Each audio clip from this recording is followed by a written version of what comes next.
भाग 9। पिछले कुछ दिनों से विष्णु एक शब्द भी नहीं पढ़ पाया था। वह बस प्रीलिम्स के परिणामों के लिए बार बार यूपीएससी की वेबसाइट रिफ्रेश करता रहता था। वह तैयार होकर अशोक पैराडाइज जाता और परिणामों के लिए यूपीएससी की वेबसाइट चेक करता।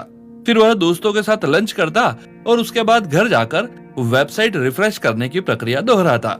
असफलता का दर्द अभी भी उसे सता रहा था। पिछले प्रीलिम्स के परिणामों के दिन की बहुत सी बुरी यादें ताजा हो रही थी। एक शाम विष्णु सुस्ती में बैठा अपने परिणाम के बारे में विचार कर रहा था। वह सोच रहा था कि वह पास होगा या नहीं। अगर मैं फेल हो गया तो क्या करूंगा? मैंने अपना रोल नंबर ठीक से लिखा था कि नहीं? क्या यह मेरी अंतरात्मा मुझसे बात कर रही है, जैसा फिल्मों में होता है? अचानक उसे फेसबुक के आईएएस एस्पिरेंट्स पेज से बहुत सारे नोटिफिकेशन मिलने लगे। प्रीलिम्स के परिणाम अभी अभी घोषित हुए थे। विष्णु का इंटरनेट हमेशा की तरह अटक गया था और वेबसाइट बहुत धीमी गति से लोड हो रही थी। उसने कांपती उंगलियों से यूआरएल टाइप किया। बाहर बारिश शुरू हो गई। यह सब सिनेमाई है, विष्णु ने सोचा। माहौल को और सिनेमाई बनाते हुए बिजली भी चली गई। ऊपर से घर में और कोई नहीं था। मैं किसी ब्राउजिंग सेंटर में जाकर अपना रिजल्ट देख लेता हूं, विष्णु अपने मन में बड़बड़ाया। उसमें इतना साहस नहीं था कि वह अपने दोस्तों से अपना रिजल्ट देखने के लिए कहे। वह एक भारी बरसाती पहनकर अपनी बाइक पर सवार हो गया। रात के अंधेरे में उसकी उभरती आकृति 80 के दशक की हिंदी फिल्म के खलनायक की तरह लग रही थी। कहने की आवश्यकता नहीं कि आधे घंटे की अथक बारिश के बाद सड़कों पर पानी भर गया था और कुख्यात यातायात अपनी सबसे बुरी स्थिति में था। विष्णु ट्रैफिक के बीच रास्ता बनाने के लिए जूझ रहा था और बारिश में बुरी तरह भीग चुका था। उसे रास्ते में जितने भी इंटरनेट पार्लर दिखे सब बंद थे। विष्णु अब हताश हो रहा था। उसने अपना मोबाइल फोन निकालने के लिए जेब में हाथ डाला तो उसे एहसास हुआ कि उसने फोन घर पर बाथरूम में छोड़ दिया था। अब क्या करूं? विष्णु खुद पर चिल्लाया। अब उसे भूख भी लग रही थी। सड़क के किनारे एक बिरयानी की दुकान थी जो बारिश रुक जाने के कारण दोबारा खुल रही थी। दुकान का मालिक खुशी से सीटी बजाते हुए किचन के बर्तन जमा रहा था और रेडियो सुन रहा था। विष्णु को बिरयानी की सुगंध दिव्य लग रही थी और उसने 10 मिनट का ब्रेक लेकर बिरयानी की दिव्यता में लिप्त होने का फैसला लिया। उसने अपने बाइक किनारे पर खड़ी की और खाने के लिए अंदर चला गया। वैसे भी मेरा रिजल्ट बदलने वाला तो है नहीं, चाहे मैं बिरयानी खाऊं या नहीं, तो पहले खा ही लेता हूं, उसने अपने आप से कहा। बारिश की बूंदें छिटपुट रूप से गिर रही थी। सुखद हवा बह रही थी और रेडियो पर एक रुमानी गाना बज रहा था जो एक लड़के ने अपनी गर्लफ्रेंड को समर्पित किया था। एक पल के लिए विष्णु अपने सारे दबाव और कुंठाएं भूल गया और उस पल का आनंद लेने लगा। मैं शालिनी बोल रही हूं, रेडियो पर एक आवाज ने कहा। यह क्या? विष्णु के मुंह से निकला। मैं अपने बॉयफ्रेंड को एक गीत समर्पित करना चाहती हूं जिसने अभी अभी यूपीएससी की प्रीलिम्स परीक्षा पास की है, शालिनी ने रेडियो जॉकी से कहा। वाओ, यह तो अच्छी बात है। आपका बॉयफ्रेंड आपको क्या ट्रीट दे रहा है शालिनी? आरजे ने पूछा।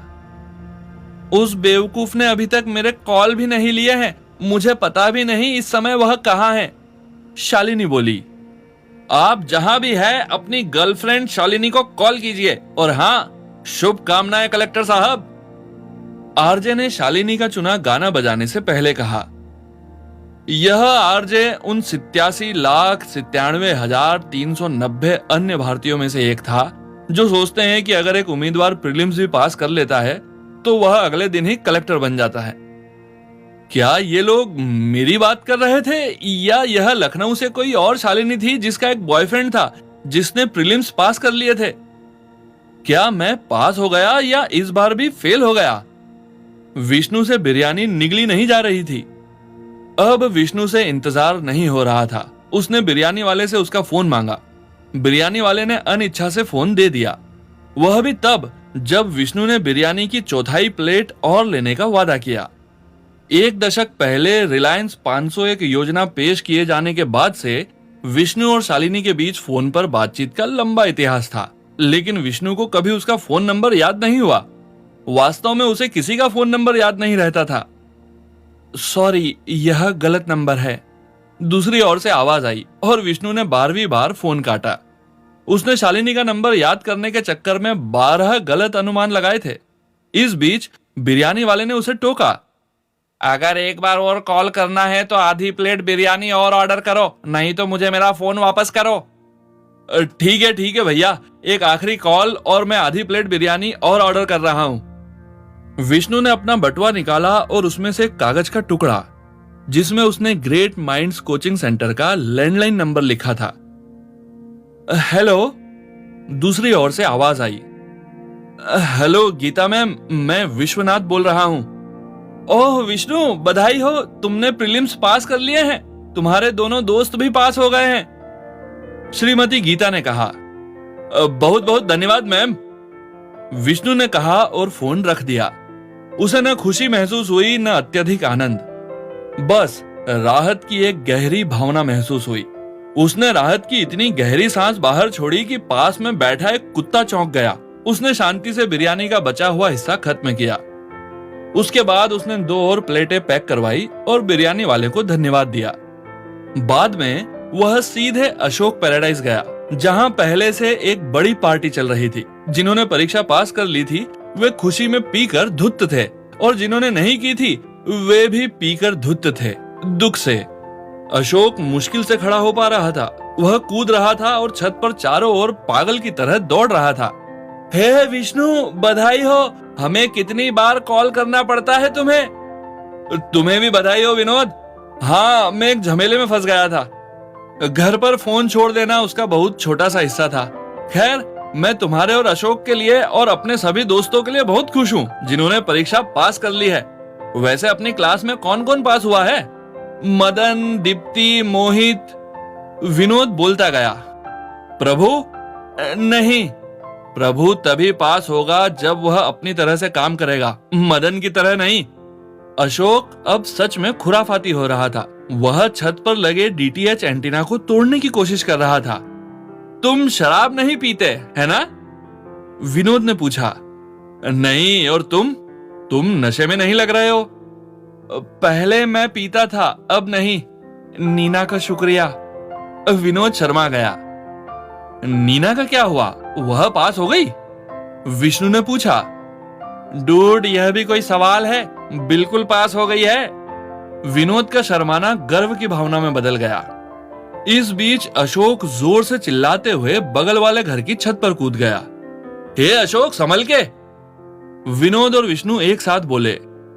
अशोक आईपीएस के पास किसी भी जगह सवाल करने और जांच करने की ताकत है, अशोक ने जवाब दिया। यह ऐसा क्यों कर रहा है? विष्णु ने पूछा। यह इससे भी बुरा कर चुका है, विनोद हंसने लगा। इस बीच अशोक नीचे उतरा और सड़क पर चला गया। अशोक, अशोक रुको! विष्णु और विनोद चिल्लाए। दोनों नीचे उतरे और अशोक के पीछे दौड़े, लेकिन अशोक कहीं दिखाई नहीं दे रहा था। कहां चला गया वो? यह तो सच में बुरी बात है। वह कहीं नहीं जाएगा। वह या तो और लीकर लेने शराब की दुकान पर गया होगा, या अब तक उसने सड़क पर किसी से झगड़ा मोल ले लिया होगा। तभी उन्हें पार्क के पीछे से आती अशोक की धीमी सी चीख सुनाई दी। विष्णु और विनोद आवाज की दिशा में गए और देखा कि रात की ड्यूटी पर तैनात पुलिस वाला अशोक की पिटाई कर रहा था। मुझे मारने की कोशिश मत करना, मैं तुम्हारा बॉस हूं। अशोक पुलिस वाले कांस्टेबल के सामने बार बार अपना आईपीएस पना दोहरा रहा था, जो उसकी और अधिक पिटाई को आमंत्रण दे रहा था। विनोद को कांस्टेबल से अशोक को छुड़ाने के लिए काफी देर तक विनती करनी पड़ी। मुझे खुशी है कि तुम्हें एक आईपीएस अफसर की ताकत का एहसास हो गया है, अशोक ने पुलिस कांस्टेबल से कहा, और फिर उसके दोस्तों ने उसका गला पकड़ा और जबरदस्ती अशोक पैराडाइज में वापस ले आए।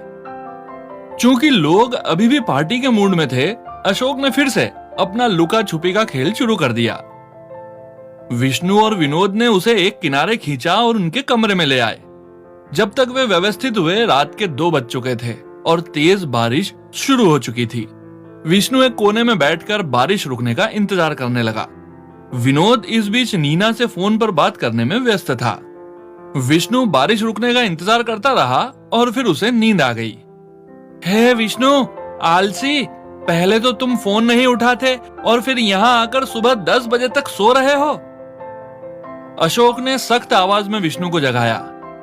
Good morning Ashok IPS. क्या तुम पागल हो गए हो क्या? मैंने अभी सिर्फ प्रीलिम्स पास किए हैं।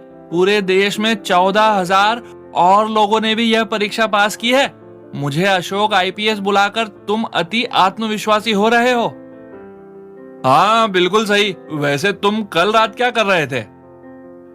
मैंने खूब शराब पी और सो गया। मैं बस इतना जानता हूँ।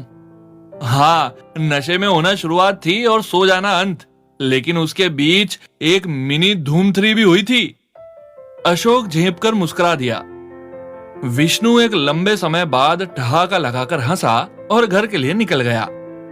विष्णु ने अपने घर की घंटी बजाई तो सुबह के लगभग 11 बजे थे। शालिनी ने दरवाजा खोला। तुम यहाँ क्या? विष्णु के मुंह से निकला। यह तो मुझे कहना चाहिए, अंदर आओ।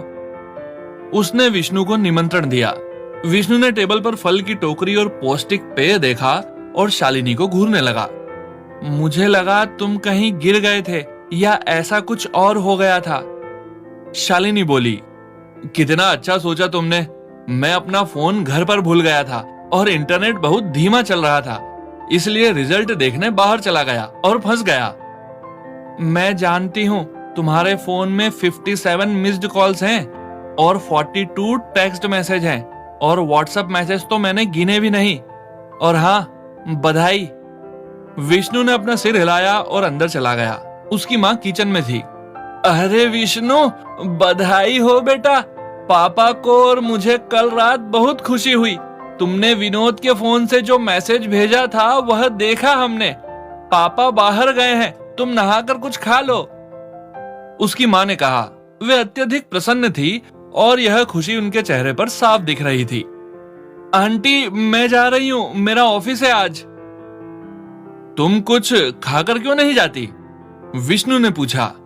मैं खा चुकी हूँ। बाय मिस्टर विष्णु, अब समय बर्बाद मत करो, मेंस की तैयारी शुरू कर दो। शालिनी ने जाते हुए कहा। विष्णु अपनी माँ के पास आ गया। इतने दिनों बाद शालिनी को देखकर अच्छा लगा। माँ, फालतू बात मत करो, उसने मुझे सब बता दिया है। अब जाकर मेंस के लिए पढ़ाई करो। इन सब चीजों के बारे में हम बाद में बात करेंगे। उसकी माँ अपनी बात पूरी कर पाती उससे पहले ही विष्णु को महसूस हुआ कि वह खुशी से भीग गया है। तुम खुशी से नहीं भीगे हो, यह पानी है जो खिड़की से आ रहा है। अब खिड़की बंद करो और जाकर नहा लो। उसने अपने आप से कहा। पिछले 24 घंटे मेरे जीवन के सबसे खुशी भरे घंटे रहे हैं।